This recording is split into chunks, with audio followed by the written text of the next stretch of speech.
اللهم إني أسألك باسمك الأعظم الذي إذا دعيت به أجبت وإذا سئلت به أعطيت أن ترزق زوجي الصحة والعافية.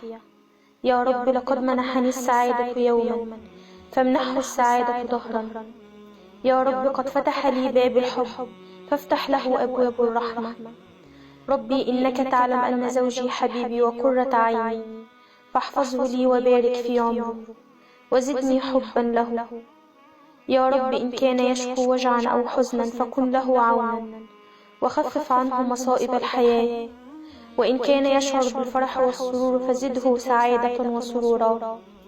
اللهم اصرف عني وعن زوجي كل ما يعكر صفونا، وابعد عني وعن زوجي كل سوء يا أرحم الراحمين. اللهم ارزقه في كل طرفة عين فرجا ومن كل ضيق مخرجا، ووفقه لما تحب وترضى. آمين يا رب العالمين.